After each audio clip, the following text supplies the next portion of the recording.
Donc, on va enchaîner par le symposium, l'EDINA, sur le lait de croissance, luxe ou nécessité. Et donc, on aura l'honneur d'écouter deux éminents intervenants, professeur Khida et professeur Jourdan. Donc, on commence par le professeur Khida. Donc, je n'ai pas besoin de le présenter. Et donc, vous avez la parole, M. Khida. Merci, Monsieur le Président, Messieurs les modérateurs. Tout d'abord, je tiens à remercier les laboratoires Blidena de nous avoir donné cette occasion pour répondre à une question qui n'est pas facile. Donc, le lait de croissance, est-ce que c'est un luxe ou nécessité? Donc, c'est un symposium sponsorisé par les laboratoires Blidena. Je dois rappeler au départ les deux enjeux majeurs de l'alimentation de nourrissons et de jeunes enfants. Il y a deux enjeux majeurs. Le premier, c'est de couvrir les besoins nutritionnels, donc les différents nutriments, et en particulier certains micronutriments, à savoir le fer, le zinc, la vitamine D, dont on a parlé tout à l'heure, et les acides gras essentiels.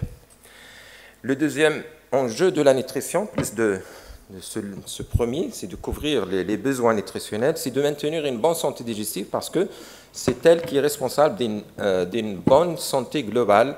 Et là où le rôle de microbiote, un microbiote intestinal, il est crucial. Donc on aura deux parties dans ce symposium. La première que je vais traiter, je vais essayer de vous présenter le rationnel de choix de lait chez l'enfant au-delà de 1 an. Et puis la deuxième partie, c'est comment maintenir une bonne santé digestive et comment le faire. Tout d'abord, quelques rappels et quelques principes en nutrition infantile. C'est très important, je crois que c'est l'élément important dans ce topo-là. C'est de rappeler, on est tous des pédiatres, que le lait maternel, c'est le meilleur aliment pour le nourrisson. Le breast is the best.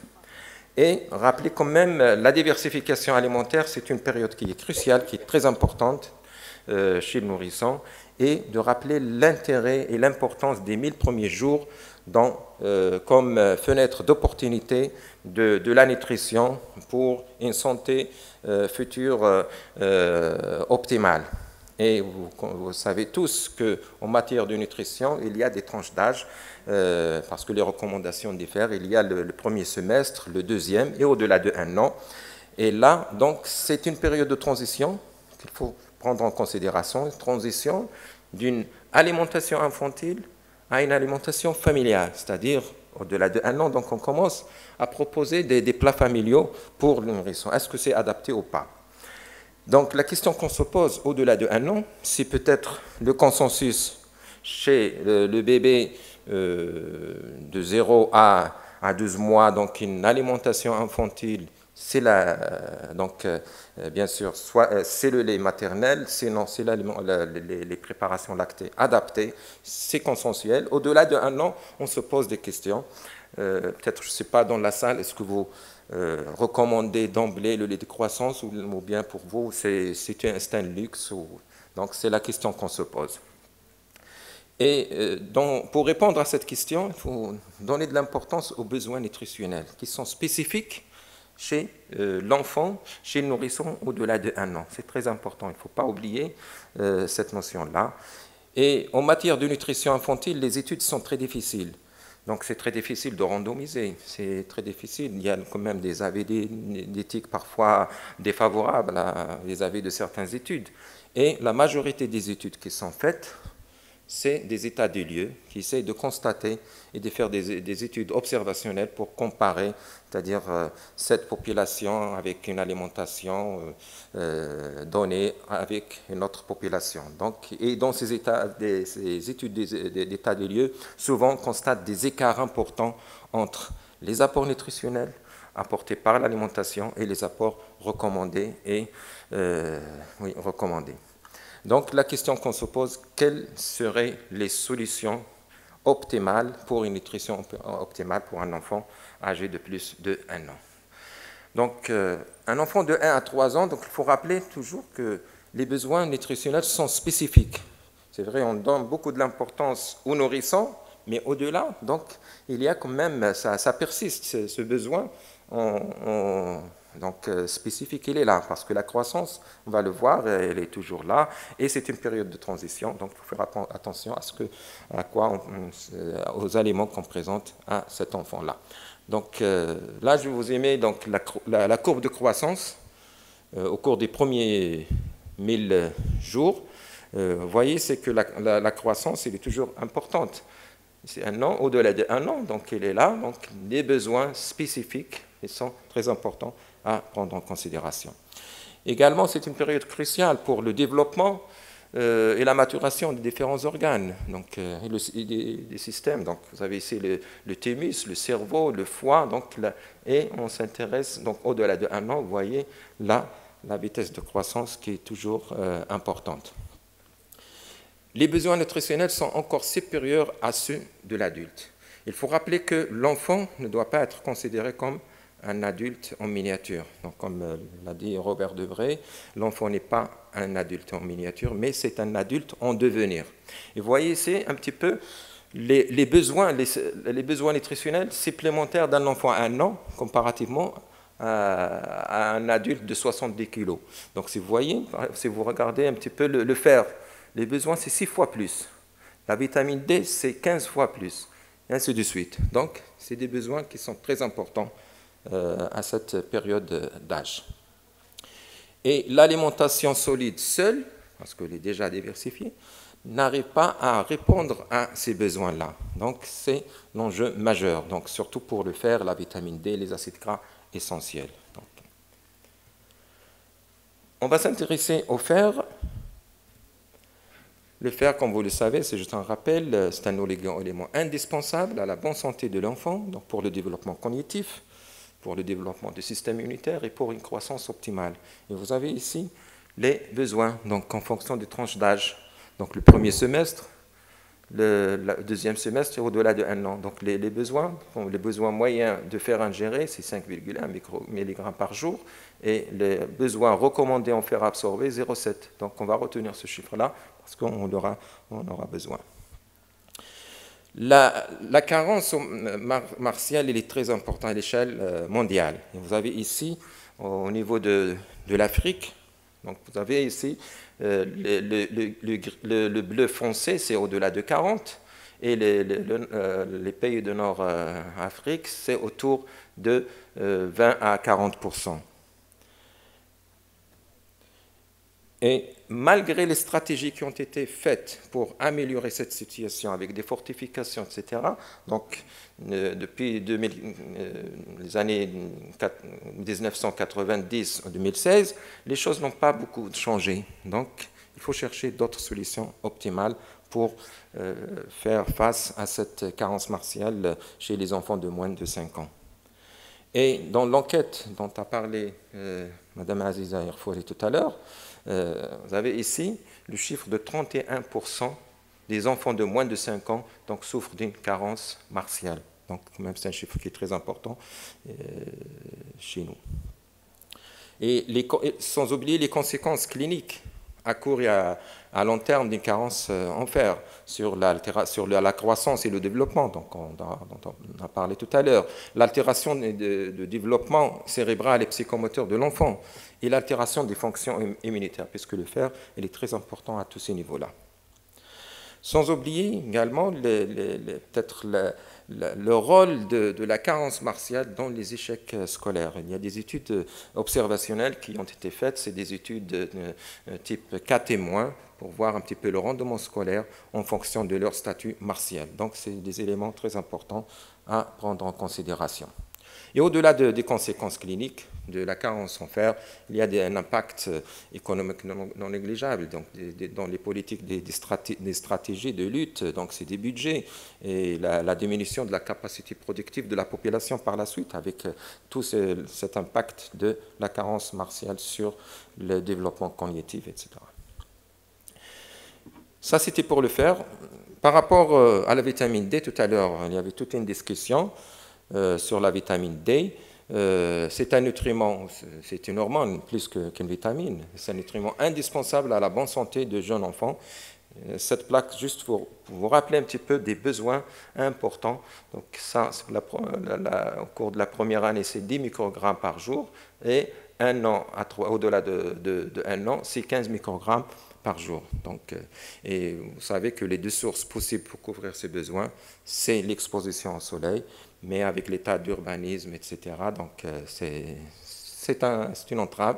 Et la consommation d'aliments sources de vitamine D, donc il faut les connaître, il faut les introduire dans l'alimentation. Pour répondre à ces besoins en vitamine D, donc c'est toujours très difficile de le faire de façon facile, donc c'est pourquoi on essaie d'avoir des préparations enrichies de la vitamine D. Donc pour faire face un petit peu à ce constat-là, donc les besoins et l'état des lieux, donc quelles recommandations qu'on peut faire pour une couverture optimale des besoins nutritionnels? Il faut rappeler que le lait maternel, et en cas de l'impossibilité de cet allaitement maternel, les laits infantiles restent la base de l'alimentation jusqu'à 2 ans. Parce qu'entre 1 et 2 ans, 40% des besoins énergétiques doivent être couverts par le lait maternel ou par un lait infantile. Et c'est le seul aliment qui garantit une nutrition optimale pour une croissance et un développement des nourrissons et des jeunes enfants, donc optimal. Et vous avez ici un petit peu l'apport énergétique en fonction de l'alimentation. Donc si le bébé est allaité, bien sûr, donc le lait maternel, donc les 2 premières années, c'est la meilleure solution. Sinon, vous avez ici un petit peu les recommandations. Premier âge, donc le premier semestre, deuxième âge, et puis au-delà, c'est un lait de croissance peut donc donc ça peut constituer une solution optimale.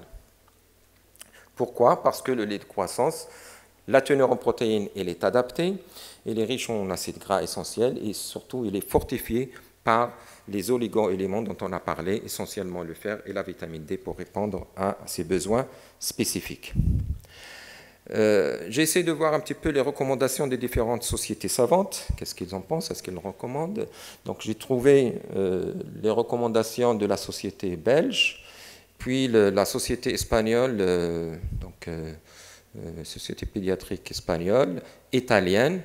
Ils ont essayé de comparer donc, le lait de vache entier et le lait de croissance, et puis ils recommandent à 1 degré, c'est-à-dire ils n'arrivent pas à trancher. Ils disent que le lait de croissance, il est optimal, mais sans une recommandation forte. Et il y a une étude qui a essayé de répondre à cette question. Donc, quel lait faut-il proposer au cours de la 2e année de vie, donc pour un choix personnalisé d'une santé future. Donc, ils ont essayé de comparer le lait de croissance, le lait de vache entier, est-ce qu'il répond aux besoins spécifiques ou pas, et la conclusion, je vais la laisser en dernier, en disant qu'il est plus recommandé, donc le lait de croissance est plus recommandé qu'un lait de vache entier. Donc, et les sociétés savantes européennes, en particulier la Société française de pédiatrie, elle recommande le lait de croissance entre 1 et 6 ans, donc avec l'apport de 300 millilitres par jour, il est suffisant. L'ANS également, et l'ESPGAN, la Société européenne de gastro-nutrition pédiatrique, donc il recommande en disant le lait de croissance peut être utilisé dans le cadre d'une stratégie visant à augmenter l'apport en fer, en vitamine D et en acides gras essentiels. Le 0,7 mg dont j'ai parlé tout à l'heure, donc c'est l'apport recommandé. Et vous voyez ici, pour répondre à ce besoin-là, donc comparativement, est-ce que vous avez un demi-litre de lait de croissance correspond à l'apport de 0,7, sinon 40 litres de lait de vache entier, 125 grammes de viande, 910 grammes, et ainsi de suite. Donc, c'est d'ailleurs ceux qui assistent à les présentations de Tonion présentent toujours cette façon pour convaincre que c'est très difficile de répondre aux besoins en fer chez le nourrisson. Donc, voilà si vous regardez ici, 0,7, 2 portions de lait de croissance, donc 2 prises par jour, c'est suffisant. Sinon, donc une portion avec une portion de viande, et ça devient très difficile. Qu'est-ce qu'on recommande? On dit que le lait de croissance doit être poursuivi jusqu'à ce que l'enfant soit en mesure d'ingérer au moins 100 à 150 grammes de produits carnés par jour, c'est-à-dire bien au-delà de 3 ans. Ici, c'est des études qui ont été faites de comparaison pour conclure que l'intérêt de lait de croissance, elle est là, donc je passe rapidement, pour dire en conclusion que les besoins nutritionnels entre 1 et 3 ans sont encore spécifiques. Donc c'est une notion qu'il faut garder, c'est très important. Et il faut rappeler les enjeux importants pour le fer et la vitamine D, en plus des acides gras essentiels. Et pour assurer une couverture optimale de ces besoins-là, jusqu'à l'âge de 3 ans, donc le lait de croissance reste donc une alimentation optimale. Tout en disant que j'ai repris la conclusion de l'étude de la revue que je vous ai citée tout à l'heure, disent que des études sont nécessaires pour mieux souligner le rôle de lait de croissance sur la croissance et la santé de nourrissons de petits enfants et leurs effets possibles à long terme. Donc il y a la nécessité d'études comparatives et même des études pour voir quel type de lait choisir, parce que sur le marché, il y a plusieurs types de lait de croissance. Donc peut-être pour ces études-là, c'est pour avoir un choix personnalisé pour une future santé optimale. Et je vous remercie.